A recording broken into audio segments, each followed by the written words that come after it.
boy Bob TV. How you doing today? Hillary Clinton came out with this powerful, damaging ad against Donald Trump, labeling him as a supporter, pretty much a supporter of the Ku Klux Klan, or the Ku Klux Klan support Donald Trump. We already know about Donald Trump. They label him a racist. They label him a demagogue. They label him as a woman basher. And there's a lot of evidence that can probably prove that. But we really don't know the person's heart. I really don't know Hillary Clinton's heart. I don't know Donald Trump's heart. I don't know Jill Stein's heart. Right now, I can't look at people's heart because I'm not a higher being where I can see into the heart of a person.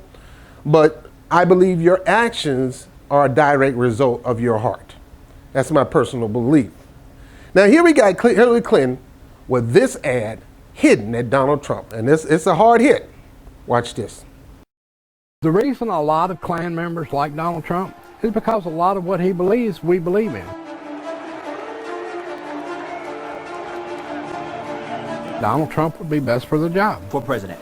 Yeah. I am a farmer and white nationalist. Support Donald Trump. Sending out all the illegals, building a wall, and a moratorium on Islamic immigration. That's very appealing to a lot of ordinary white people. Voting against Donald Trump at this point is really treason to your heritage. Will you unequivocally condemn David Duke and say that you don't want his vote or that of other white supremacists? I don't know anything about white supremacists, so I don't know. Trump named Steve Bannon as his new campaign CEO. Mr. Bannon is best known for his controversial Breitbart News, a campaign chair that ran a website that has become a field day for the alt-right, which is racist, and all sorts of other ists. The alt-right, which is the sort of dressed up in suits version of the neo-Nazi and white supremacist movements. A lot of what he believes, we believe in. There you go. A hard-hitting ad against Donald Trump. But I have to tell you, my fellow Democrats, Hillary Clinton and Bill Clinton have no room to talk about racial injustice, no room to talk about racism, no room to talk about prejudice, and no room to call people pretty much saying that they're white supremacists.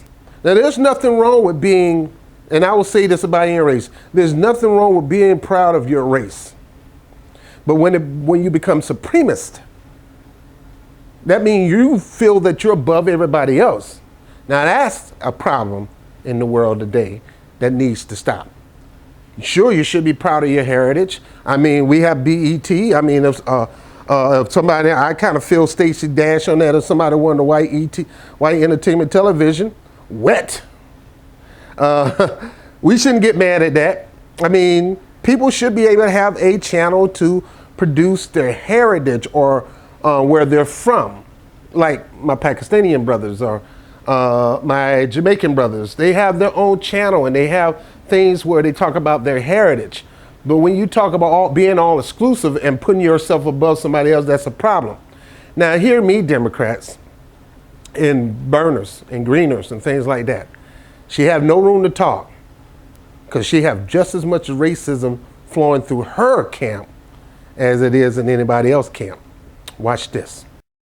They are often the kinds of kids that are called super predators. No conscience, no empathy. We can talk about why they ended up that way, but first we have to bring them to heel. You called out President Clinton for defending Secretary Clinton's use of the term super predator back in the 90s when she supported the crime bill.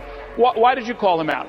Because it was a racist term and everybody knew it was a racist term. No conscience. It's a very well thought out crime bill that is both smart and tough. No empathy. Called black youth super predators in 1994. Please explain the record. Because it was a racist term and everybody knew it was a racist term. When we arrived in South Carolina yesterday, this was the state newspaper.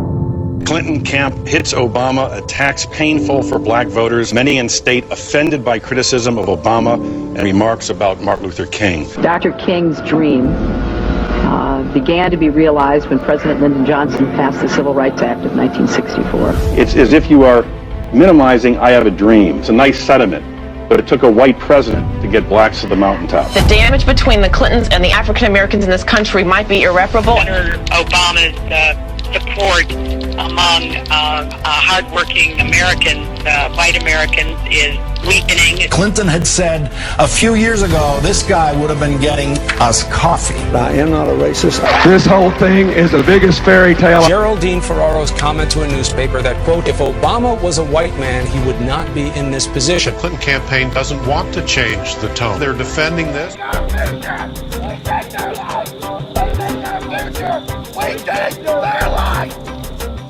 The KKK endorses Hillary Clinton.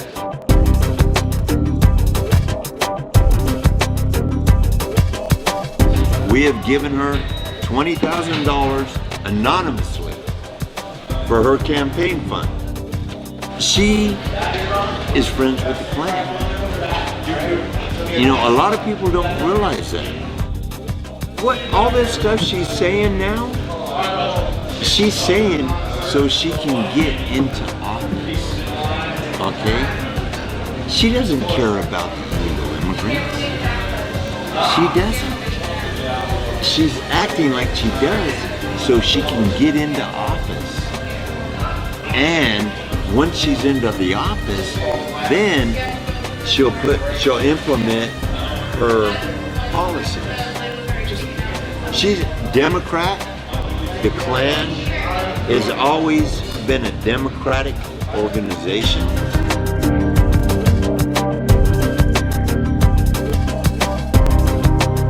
I could care less about Donald Trump. He's a millionaire. He's a businessman. He's not a politician. He couldn't run this country more than he can run a county. For the KKK, Hillary Clinton is our choice.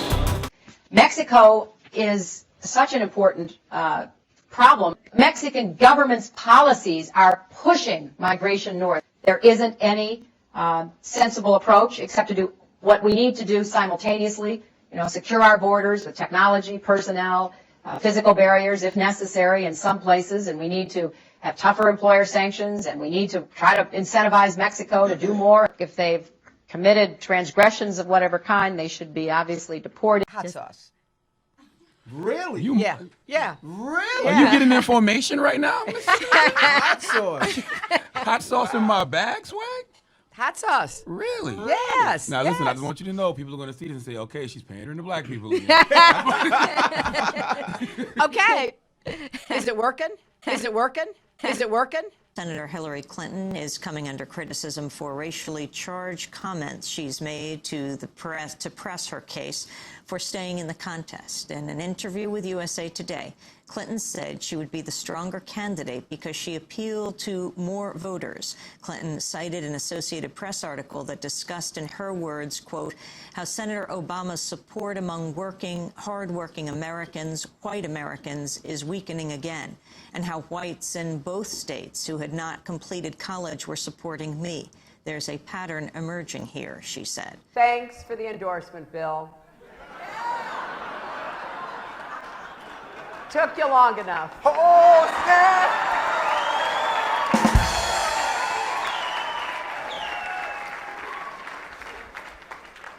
Sorry, Hillary.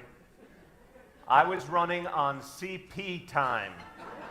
That's not, I don't like jokes like that, Bill. That's not funny. Cautious politician time. Thanks for the endorsement, Bill. I don't feel no ways tired. I come too far from where I started from. Nobody told me that the road would be easy. I don't believe he brought me this far to leave me. And the chair of all the mayors in the country, Mayor Palmer from Trent. Admire Margaret Sanger enormously. Her courage, her tenacity, her vision. Question should remain about Sanger's racist agenda. A 1939 letter she wrote to Dr. Clarence Gamble should remove all doubt. We should hire 3 or 4 colored ministers, preferably with social service backgrounds and with engaging personalities. The most successful educational approach to the Negro is through a religious appeal. We don't want the word to go out that we want to exterminate the Negro population. And the minister is a man who can straighten out that idea if it ever occurs to any of their more rebellious members.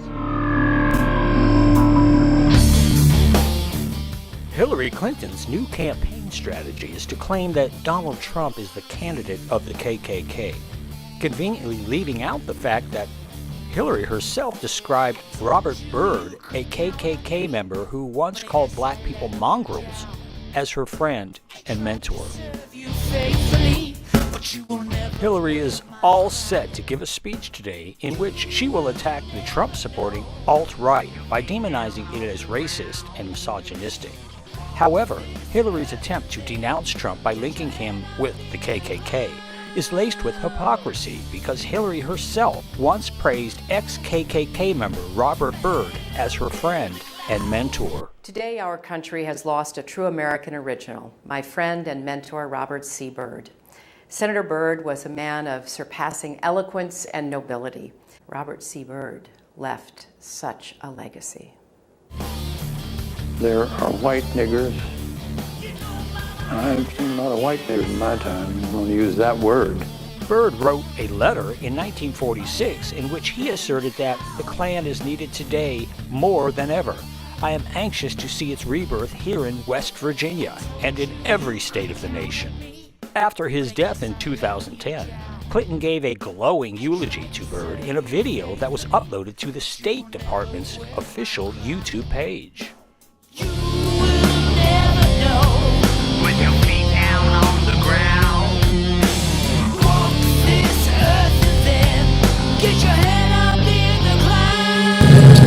Now, after watching that, you see yourself that she has her own problems in her own Democratic Party, where there's a base of racism in that party also, who is the originators of the Klan and the pro-racial movement. Of course, the Klan been going on for a while, but the Klan was huge funders of the Democratic Party. It still is. So Democratic Party, don't try to throw mud on this man, because these people are known supporters of the Democratic Party, but you were here right now yourself, the support of Hillary Clinton and Donald Trump, talking about a man who they held as their hero and mentor, who, changed how they felt about other races at the latter part of his days. People do that. But when you get on TV and start calling people white ninjas, and I'm using the word terse, it's not ninja. But when you, a white man, calling white people white ninjas, you know what I'm talking about, then that means you still got the hint of racism in there. And for Bill Clinton to try to smooth this thing over at the man's funeral, and we, and at any funeral we should talk about the good parts of a person, but don't bring that up and try to wash it away. And Bill Clinton tried to wash it away. Hillary Clinton tried to wash it away. Hillary Clinton is also a supporter of Margaret Sanger. Margaret Sanger is one of her heroes. This woman was a racist that wanted to eradicate the black race and wanted to use the religious pulpit to help them do it, the black religious pulpit to help them do it. So there you go. Hillary Rodham Clinton has no room to talk about racism, have no room to talk about xenophobic, has no room to talk about bashing. I keep telling you over and over again, the DNC has become the new Republican Party. And we got the Republican Party that has kind of became the ultra extreme Republican Party. And there's people in the Republican Party that don't want to have nothing to do with that. And there's people in the Democratic Party that don't want to have nothing to do with that. Should they all leave the party? Me, personally, I don't want to have nothing to do with the two-party system. And I'm not going to even be heavily involved with the third-party system. I support third party. And if I see somebody running third party who I think is better qualified than both of these two turkeys of a politicians, and I say of a politician, I didn't call them that personally, then I'm going to go with that person, like Dr. Jill Stein. She's like the smartest one and the most rational one and the most level-headed one in the entire bunch, who's scandal-free and who really has a policy and a plan to help out not just America, not just the world, but the planet itself. So you don't have to choose between an upfront blabbermouth, race-biting person. Like I said, out of his mouth, that's the image that I see of Donald Trump right now. Do I know if he's like that personally in his heart? I don't know his heart. You think I should know? Y'all think you should know? I don't know the person's heart. But up front, yeah, I see it. I see what you see. But yet we got those lower level, kilo, down on the download. Nobody don't know about racists that use the black race for their political gain. And that's Hillary Rodham Clinton. And she's using you. She's using me. And well, she ain't gonna use me. So, Hillary Clinton, you have no stand to talk racial or racism. You got him on your side. He got him on his side. His up front, yours is undercover brother. And it's both wrong. I'm Robert Brown, man. I'll holler at you later, B.O.B. TV. Don't be fooled. Don't be fooled. Whatever you say about the other person in extreme, a lot of times really going in your heart too. You just don't want nobody to know about it. Peace out.